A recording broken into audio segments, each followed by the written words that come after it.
This is a Momentum Media production. The SMSF Adviser Show. Your expert insights into the biggest themes shaping the SMSF advice industry. Hello and welcome to the SMSF Adviser Show. My name's Keith Ford. I'm your host. I'm joined, as always, by my co-host, Aaron Dunn from Smarter SMSF. Hello, Aaron. Hi, Keith. How are you?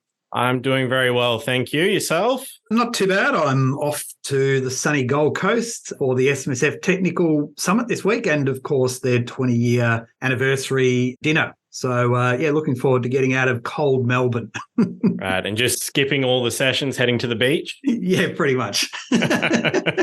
Anything to thaw out at the moment. If you're in Melbourne or even further south in Tassie, you'd know it's, pretty cold right now. Yeah, I'm complaining about the weather in Sydney, but it's probably worse in Melbourne, Yeah, correct. Further down. Yeah, absolutely. So, as is always the way, we get stuck into what is making news. So, I'll hand over to you. Right. So, one of the first things that we've got here, a bit of AFCA news. So, NextGen has been ordered to pay $270,000. So, not an insignificant sum.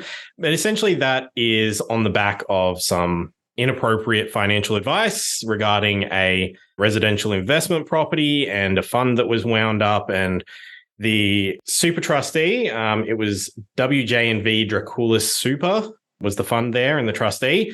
And they took it, it went through a lot of court cases. There's finally been a final determination on that. And the court has ordered that AFCA's ruling is binding and NextGen essentially does have to pay, I believe the figure is $270,523.67 to the defendant. So what can we learn from this, Aaron? Yeah, so I think the first thing to remember is in this case, we've had an advised client. So this is distinct and different when we think about self-managed super funds, and they don't necessarily have some recourse protections, if something goes bad, like you do if you're a member of an APRA-regulated fund. In this instance, they've been able to go to AFCA to seek remedy based upon the advice that had been sought. Now, obviously the facts of the case determine that the advice ultimately was not sound and therefore fitting to the actual individuals themselves. And AFCA obviously go through a process to determine, the facts, why they went into this in the first instance, did they understand it?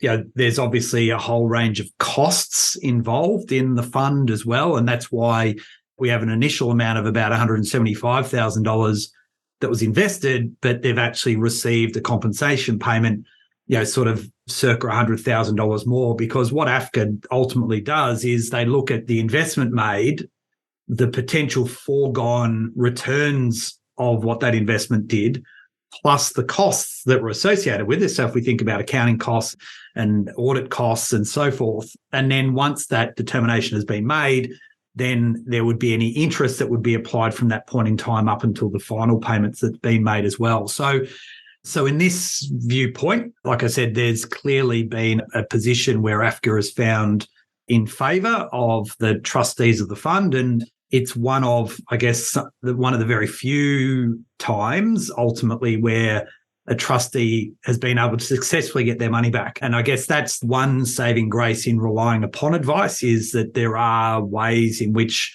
trustees can seek to recover, but it also, for the advice industry, make sure that you actually are doing the right thing and are acting in the best interests of the client when it comes to the decisions that they're looking to do and ultimately where they place that money.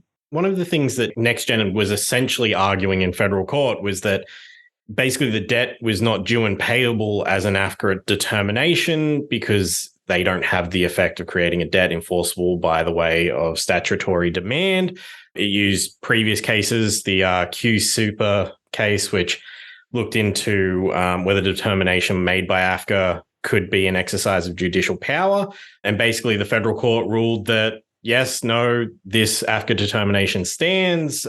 You have to pay this plus the interest, essentially, which it's interesting that I guess there's some roll-on effects for how people have to look at AFCA going forward on that front. Yeah, and I mean, my understanding has always been that decision by AFCA is pretty much final. And I mean, I've been involved in cases where I've made submissions around similar scenarios with AFCA, and the decision was ultimately binding upon the licensee to have to pay the money, in those particular circumstances. So a lot of the stuff I was just talking about before, I was talking about, based upon the decisions and the materials and stuff that were provided and the calculations that were done in AFCA's decisions. So I guess in that regard, the reality is there's a calculation that's done, and therefore there's an obligation here that NextGen now is liable. And you'd hope that there's no other ones that are going to come out of the woodwork as a result of this one as well, and the potential personal advice that was provided by that authorised representative that may magnify that number even further.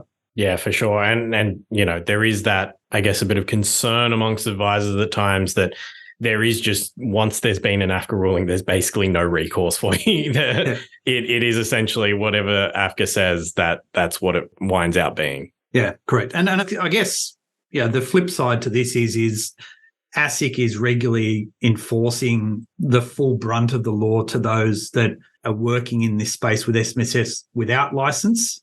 So therefore, the importance of having a license is absolutely crucial, but also it does provide an opportunity for the trustee of the fund to ultimately look to recover the member's losses in there, or the member, in essence, seeking the losses from any decisions that have been made where they've relied upon that advice.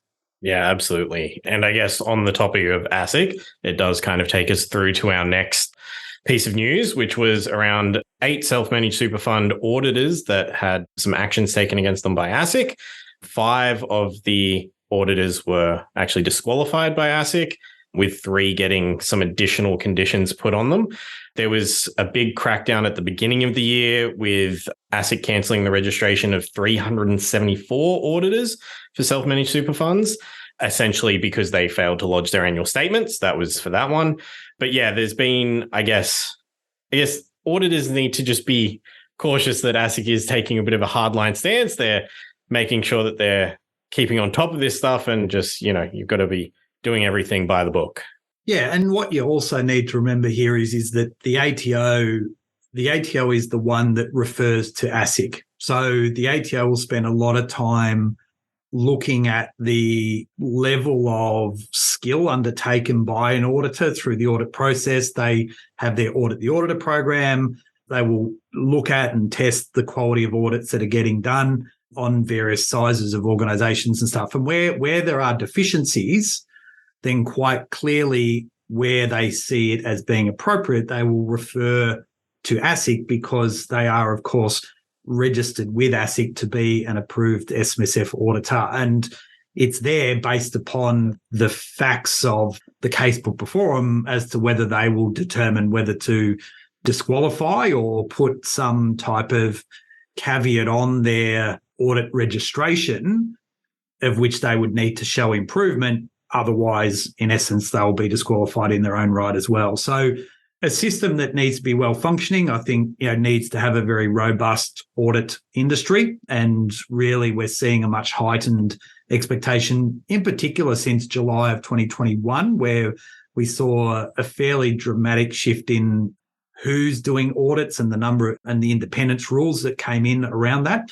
And therefore, we're kind of seeing a continued rationalisation of auditors in the industry at the same time, but ultimately a much higher benchmark of what auditors are doing and the expectations by the regulators as well.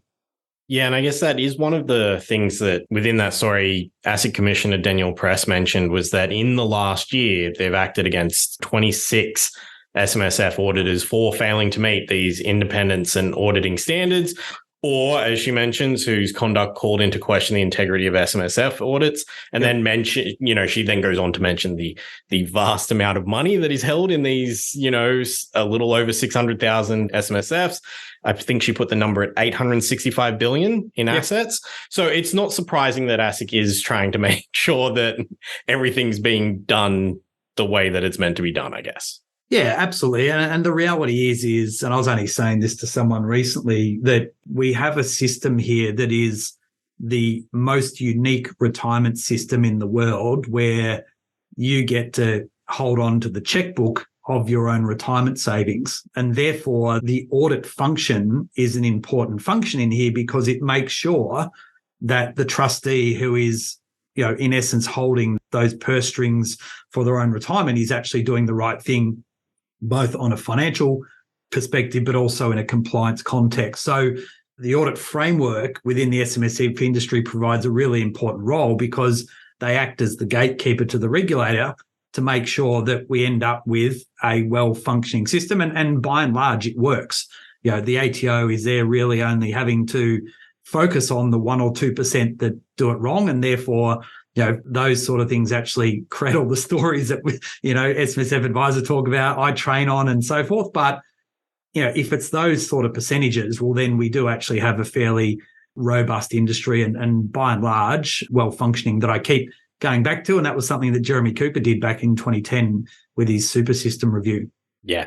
A good thing to point out is that while there have been some auditors disqualified, it's not like it's the majority of the industry that's doing some awful thing or anything like that. And that the big crackdown at the beginning of the year was for failing to lodge the annual statements. Yeah, which interestingly enough was a lot of those were because I think there was an $800 fee you had to pay to exit the system. So it was easier just to basically not do some stuff and get kicked out rather than having to pay, which is why we have seen a shift in that deregistration process and the fee to better align, I guess, with people who want to leave the system in an orderly fashion rather than an unorderly fashion that we saw at the start of the year.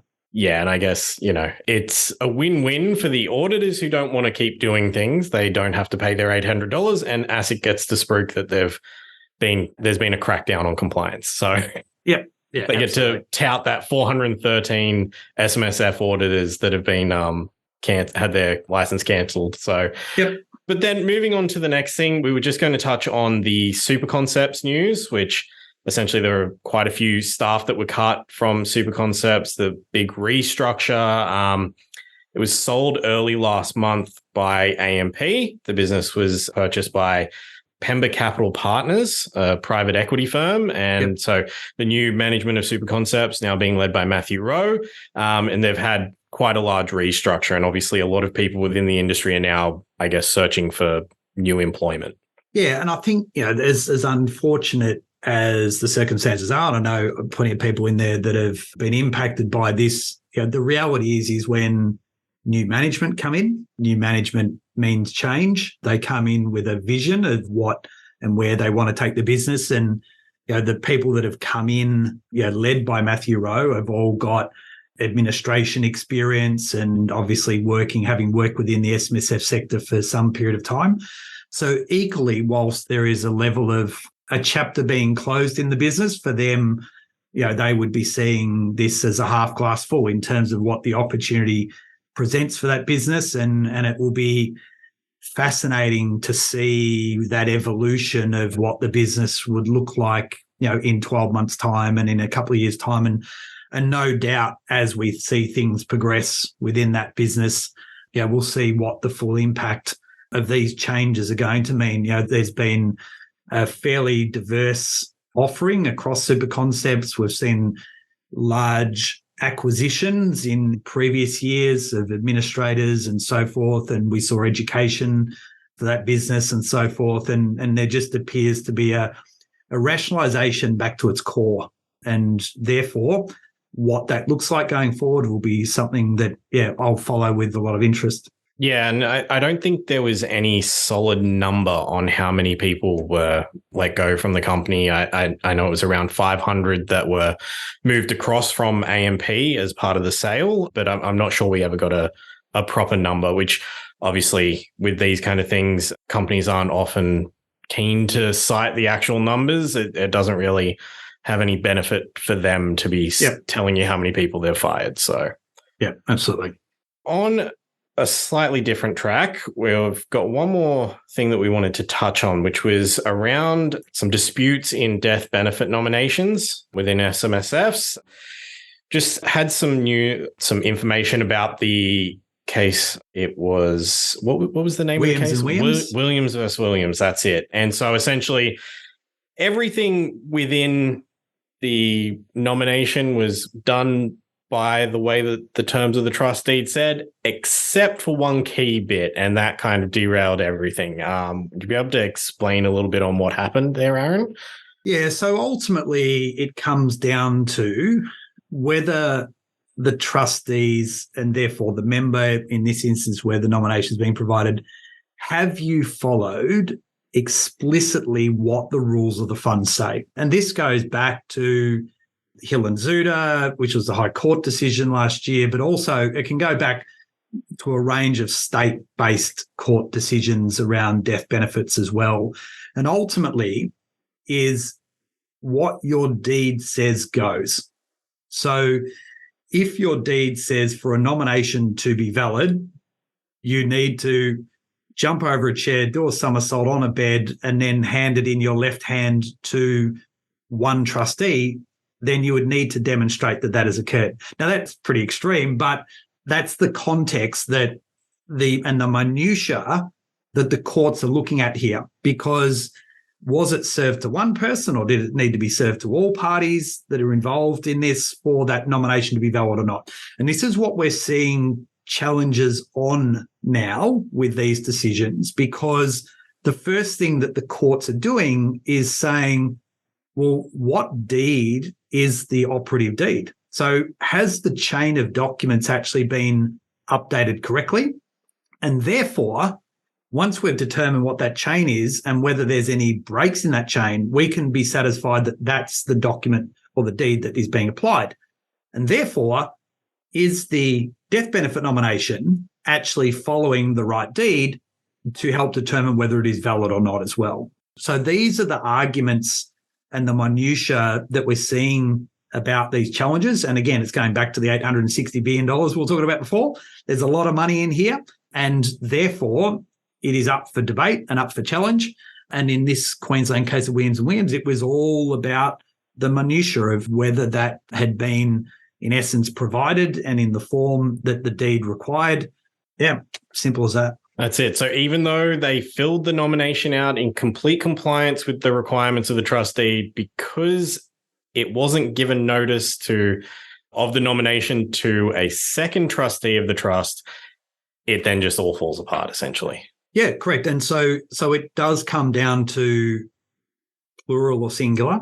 And then maybe if there's a singular means plural or plural means singular type clause within the deed as well. So it's right down to the specifics. So you need to look at and understand what the deed is saying about acceptance and notice being served. And if there is a requirement for acceptance, well, then there would need to be a trustee minute that would support the nomination, not just completing the nomination and filling it out and having the two witnesses and so forth, because you actually haven't followed the procedural aspects of what the deed says. You might have prepared a valid nomination, but the process has not been complied with, which therefore invalidates that nomination. Yeah. Got to make sure you're doing it all by the letter. I do also now I want to know what the most unique requirements in a trust deed that anyone's come across are. I'd love to hear some where you maybe actually have to jump over a chair. That'd be incredible.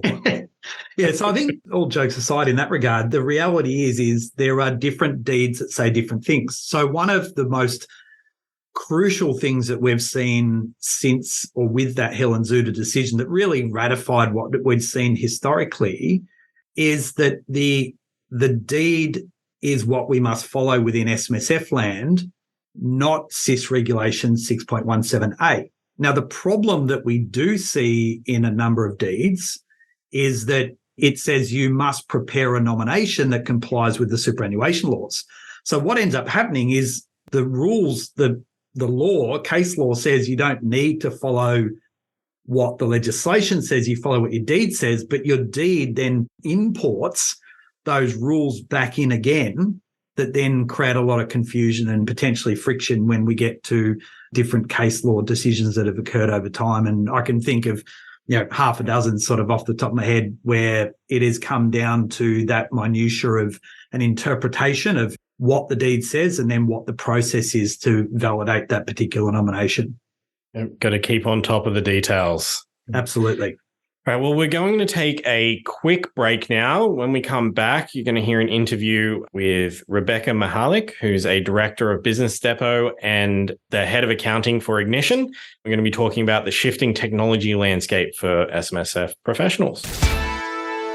Welcome back, everyone. I'm now joined by Rebecca Mihalic, who is a director at Business Depot and the head of accounting for Ignition. Hi, Rebecca. How are you? I'm good. How are you today, Keith?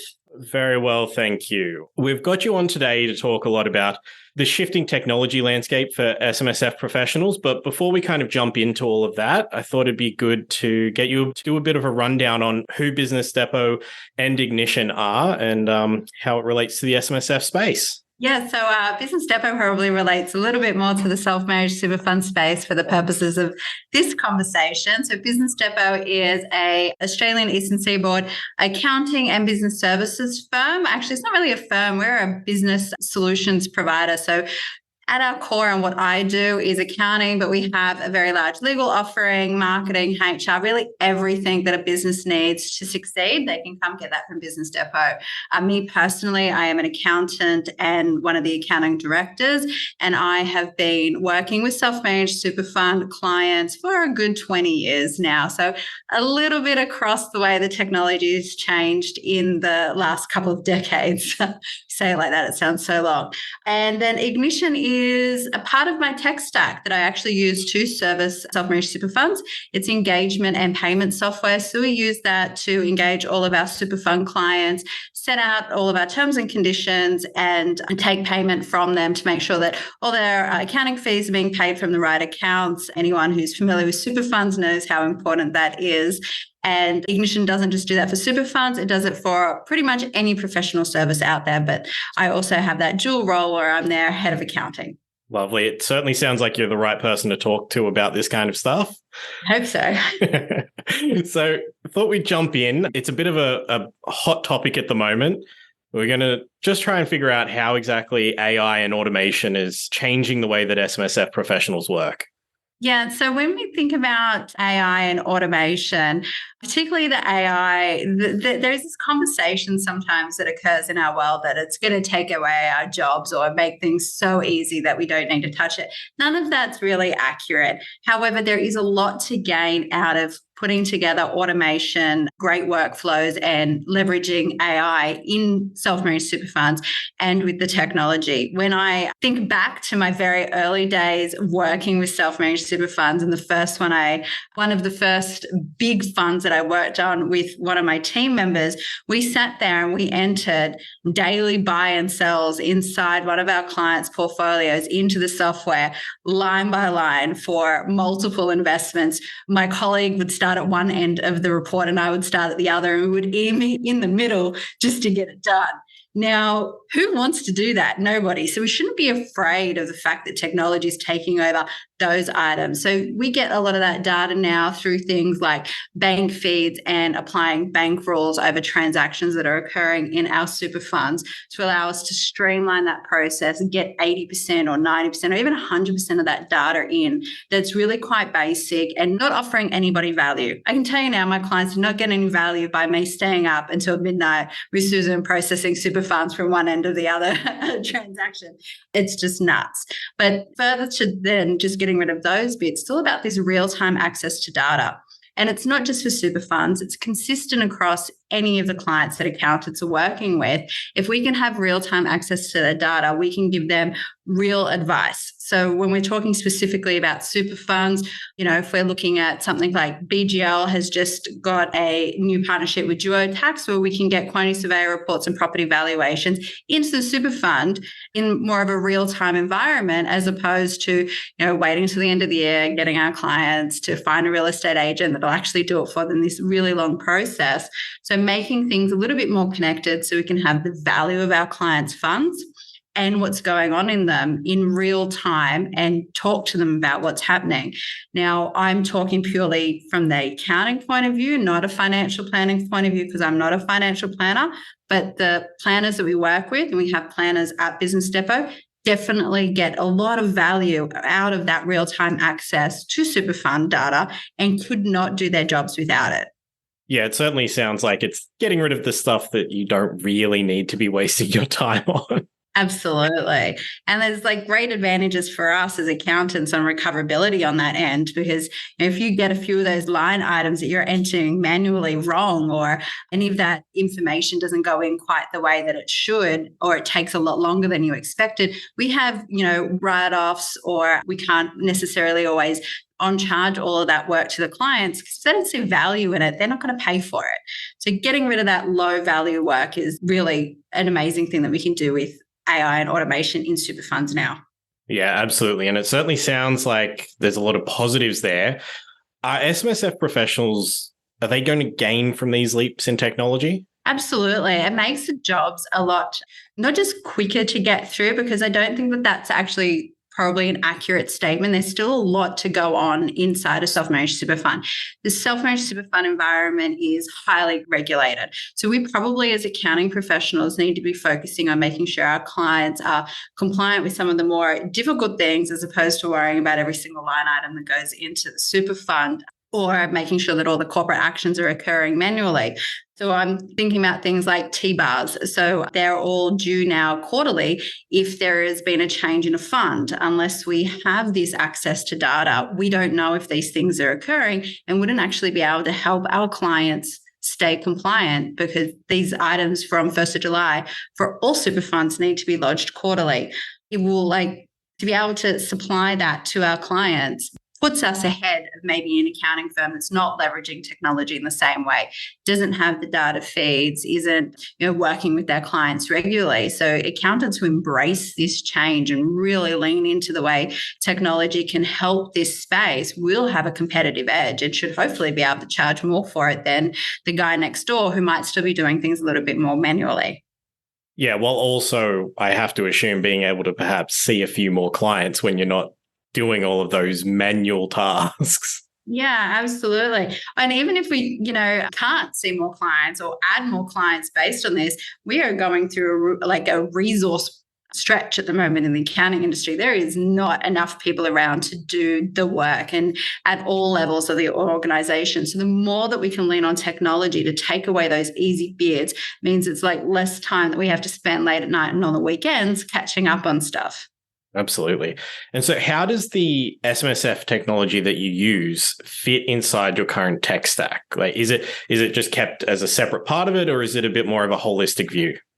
We try to approach our technology with the holistic view generally. So it sits inside and with our current tech stack. So to get a little bit more specific about what we're using here at Business Depot, particularly in Sydney, our tech stack is driven by Xero integrated products. So Xero Practice Manager is our core product that we're using there for our single source of truth for all of our data and our clients. It integrates directly with our self-managed super fund software which is BGL 360, it integrates, via CAS 360. So we've got this good flow of information around client names, client addresses, this basic information, which is the hardest information in an accounting firm to keep up to date if you have multiple sources of truth or multiple data points. It also means that we can use things like single sign-on when we're logging into software. Now that we've got two-factor authentication all over the place, which, while a pain, is totally required and absolutely on board with, the less hassle we have to go through to log into different systems, the better.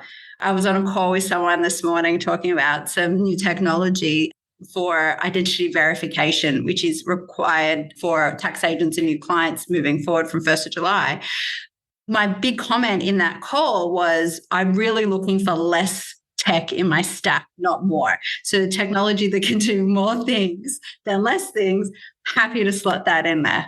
Yeah, I can imagine using multiple tools already, throwing an extra one on top. It's a bit much. Yeah, absolutely. So we really want to see if we think about that awesome flow that should occur when you either onboard a new client or re-engage a client at the beginning of the year, we start that in our tech stack, all quite electronically, sending out an engagement to a client via Ignition, getting them to sign that engagement, putting their payment details. That flows into our workflow solution and triggers automations here that will tell people that this job is in, it is ready to go, get started, and then they can then go into software, do that, push back the data straight from our financial reports into tax software and get information out the door to our clients.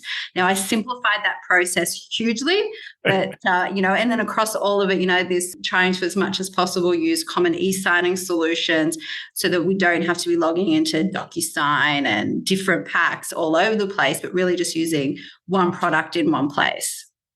That has to make things a lot easier for the clients as well, knowing that it's all simplified on your end. You know what you're doing. Everything seems easy, but them having a nice, easy experience with you as well. Absolutely. It's all about that, not just an easy experience, but a consistency of experience. Because as well, we're multi-location, trying to, as much as possible, make sure that across all the places we're using that common technology, common approach, so clients are just used to the one way they were going about things. And great technology also means great templating of procedures and processes. So it's, just making sure that there is a good check, everything's been approved the way that we communicate with our clients, and clients know that it's us, and we don't have to get these constant calls about, is this a scam? Which was happening at one point in time when we were using about 7 different e-signing solutions for different things. Streamlining that process has made things a lot easier for us. Not coming across as a scam, always a good thing. Yeah, absolutely. And so with the way that obviously the technology's become better for you guys and for the clients, how have client expectations changed, whether it be over just the last few years or over the entire time you've been in the industry? Do they generally embrace the change with technology, or are they a bit reticent to kind of fully embrace it? It's can be a hit and a miss with different people, but the embracing of technology has become stronger and stronger over particularly the last decade. I remember resistance to it earlier in my career because people weren't really sure of what was going on, particularly when we think about data feeds and the way that we access our clients' data in the past or even now. However, client expectations around the delivery of information, now that we live in a world where you can Google anything in 16 seconds, has increased. So, and at all age brackets, I'm not just talking about, millennials or even Gen Xers, older generations as well are interested in getting their information very, very quickly and want to be able to make decisions fast. The only way to do that is to really embrace technology. So if there is a resistant point with the clients, we have to take them through an education journey. This is what is involved in making sure that we can get you the information that you need in a timely manner. These are all the costs that are involved in making that happen. If we do it manually or if we do it, streamlined and in the cloud, where are you sitting with your choices? And that was sort of conversations and approaches we were taking a few years ago. Now we've firmly just decided this is the way that we do things, and we will only take clients on who will work with us the way that we want to work now. Right. So it's making sure that they understand that this is how we work. This is the way that we like to go through it. And so that you can get that, I guess, the consistency of approach that you were mentioning earlier. Yeah, that's right. And we want to meet our client expectations. We understand the technology that we need to use to meet those expectations, staying on top of that technology to make sure that it stays not just compliant, but is constantly offering us additional features to provide an extra value to our service and making our clients happy through that process.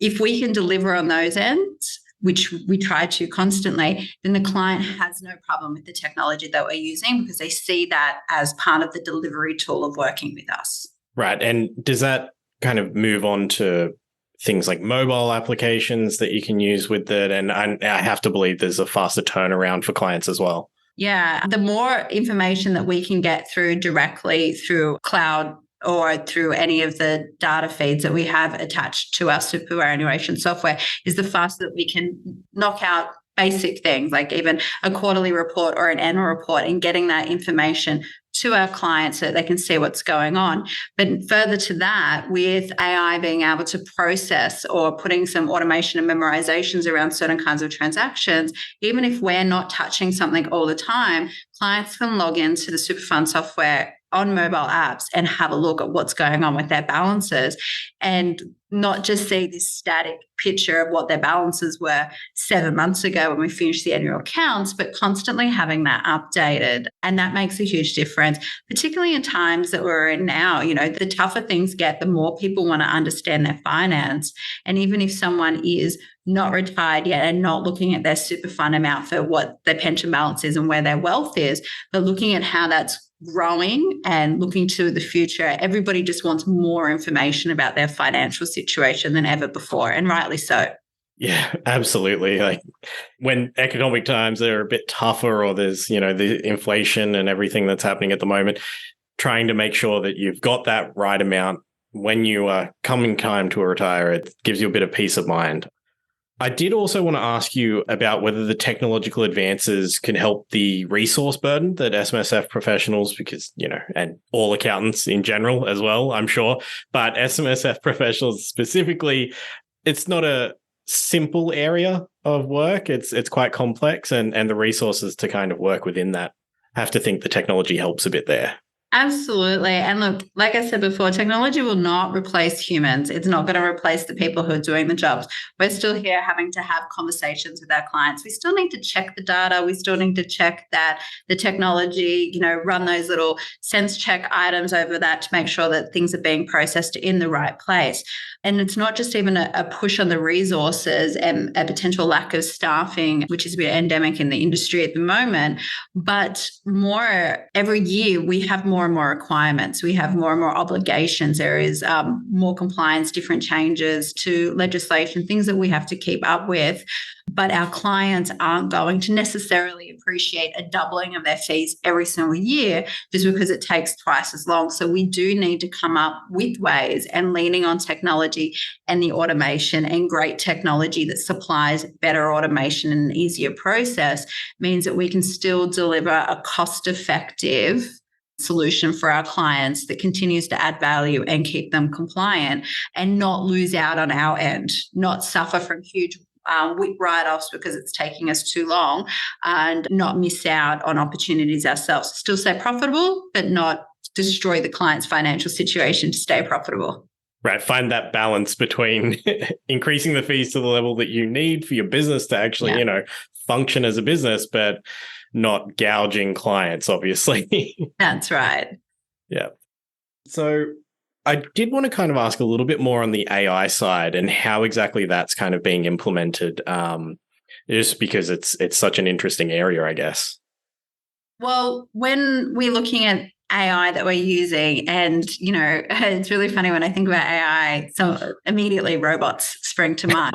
It does kind of do that, right? It does do that. It's, I think about Will Smith running around shooting at robots. This is not what we're talking about in this space.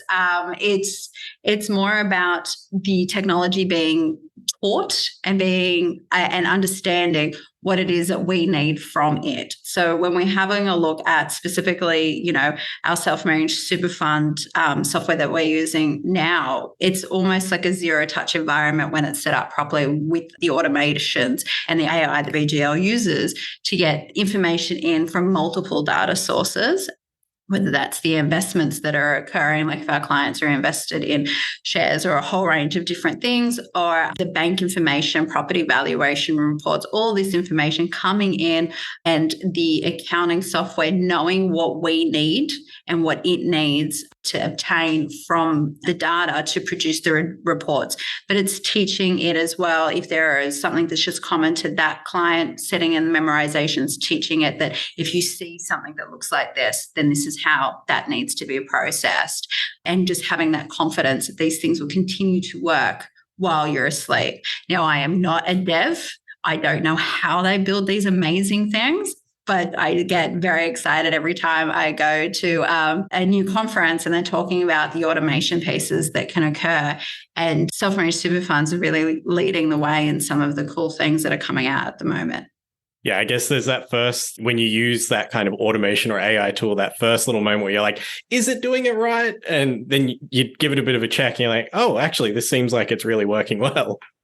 Yeah, absolutely. And you do know when you've done things long enough, you have a look at it.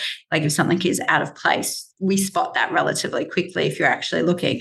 And this does not stop us from doing our job. We still need to review work. We still need to make sure that things are accurate. But it's just like, treat the technology like a junior staff member. You still got to check their work. Someone was checking all of the lines that I was processing, making sure that that made sense and balanced at the end of the year. It's just that you don't have a human doing that part anymore, but we've still got to run our, human checks and balances over the end product. Yeah, you don't just throw all the responsibility onto the tech. No, not yet anyway. All right. Well, thank you very much for joining us today, Rebecca. I thought there's a lot of really interesting stuff there for SMSF professionals to have a listen to. Not a problem. Thanks for having me. All right. Have a good one. All right. Welcome back. We've got Aaron back with us now. Aaron, just do a little wrap up of what we've been chatting about for this week. Yes, I think what's been quite interesting for me is the next gen one, I think, was quite fascinating, where there is a real importance on advisors to naturally be acting in the best interest of their clients. But again, it's just a timely reminder, I think, that there are ways in which trustees or members, more to the point, can go and seek recovery. And whilst SMSFs don't ordinarily have the protections available to them that you might within an APRA-regulated environment, this is one way where there was an opportunity to have that advice remedied through a financial loss. And therefore, it is just a timely reminder for advisors around that advice and what they're providing and making sure that they've really got their ducks lined up. Absolutely. And I also just want to retouch on something that we talked about last week, which was the SMSF Adviser Technical Strategy Day for 2023, which yourself, Aaron, you're going to be the MC of the event. I am. That is across Sydney, Brisbane and Melbourne. We've got the Sydney event on the 17th of October, Brisbane on the 18th, and then Melbourne on the 25th. We also, if you're in Western Australia or South Australia, you can purchase tickets to a live stream of the events as well. So you're not missing out. But yes, that's always a good time. Some interesting stuff will be talked about, some stuff that I'm sure will fly over my head. But Aaron, you know what you're talking about, so that's all that matters. Yeah, absolutely. I love these events. You get to hear from some of the best technical minds in the industry, getting right up to date with what's happening.